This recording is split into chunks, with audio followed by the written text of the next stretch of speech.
With just 3 days to go, the race for the White House continues to tighten, with a brand new Fox News poll showing Hillary Clinton leading Donald Trump by just 2 points in a four-way matchup.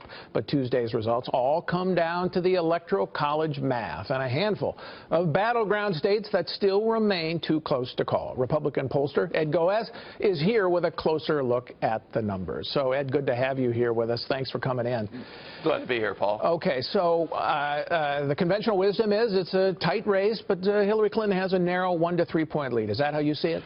I think that's basically where it is. I would put it more at 3 to 4 points when looking at the polls. For example, on the Fox poll that you just mentioned, it came down from a 3-point lead to a 2-point lead.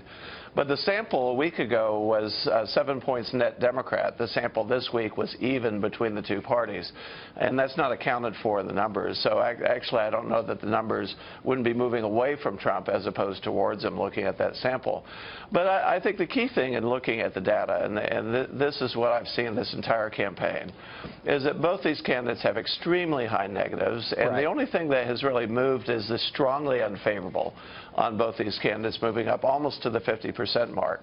So I think everyone keeps looking for big movement in the ballot when, in fact, it's almost like a governor on a car. It's holding both of them down. Someone starts to break loose, and that pulls it back into reason. But doesn't that mean, Ed, that there could be some volatility at the end? If people are unsatisfied with both candidates, couldn't they just throw up their hands and say, you know, we're willing to go with one or the other and move? Well, I think that's what you saw in the last couple of weeks. As you saw after the Access Hollywood tape, you saw Hillary Clinton jump in the numbers. That was not coming from people coming from Trump and moving to her. That was from Johnson to her, and you saw Johnson come down from 9 to 6 points. In this most recent FBI, you didn't see Hillary come down. You saw Trump go up, again, from taking more votes from Johnson. So I think that was always the question mark, is what were those voters that disliked both these candidates that were parked with the third-party candidates going to do? And I think they've now come home, and that's where you have a much closer race. Where do you think Trump stands vis-a-vis Clinton at this stage of the race, the weekend before the election, compared to where Romney stood with Obama 4 years ago? Well, we had, going into that last election, the race basically even between both candidates. That was wrong. I mean, that was way off. Well, and that's a key point, though, in terms of the real question now, as you see all these individual battleground states get very close, is polling only predicts where the race is if everything else is even. But as you move into this weekend, you're moving from moving the ballot to moving to the polls to actually vote. And that's where you start looking at who has more money, who has more ground game, who has more good surrogates out there driving that vote to the polling place.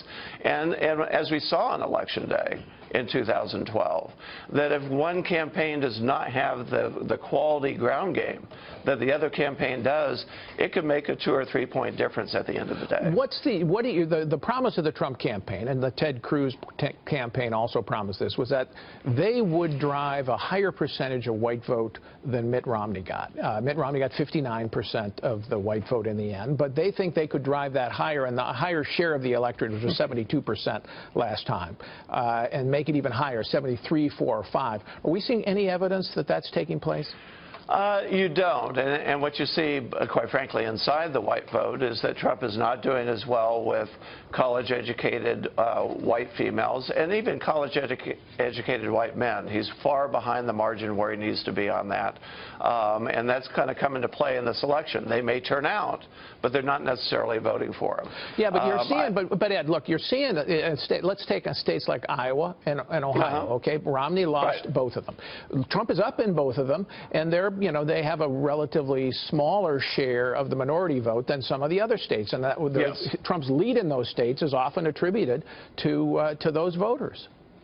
Well, they are attributed to those voters, and particularly in Iowa. I think Trump is going to win Iowa. I think if you look at the numbers today, assuming that the ground game is even between both those campaigns, I think Trump wins Ohio come Tuesday night.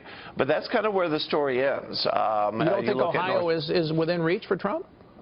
No, I think Trump does win Ohio, assuming everything is the same. But you look at Pennsylvania, you look at North Carolina, you look at Florida, you look at Nevada, all states that Trump probably has to win to get over that 270 mark. Those states are a real question mark. They have closed. But the real question is going to become the ground game, who does a better job of turning out your vote, on whether he squeaks through on some of those states or, in fact, loses those states. It'd be fascinating to see, could this be the year where you have a different kind of map, where Trump breaks through in one of these Midwestern industrial states, for example, that like Wisconsin or Michigan.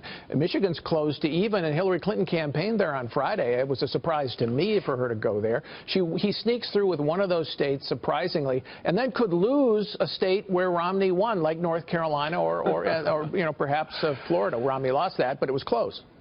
Well, I think both Florida and North Carolina are on the cusp. I think it's kind of a false lead in terms of Michigan and in Wisconsin, quite frankly.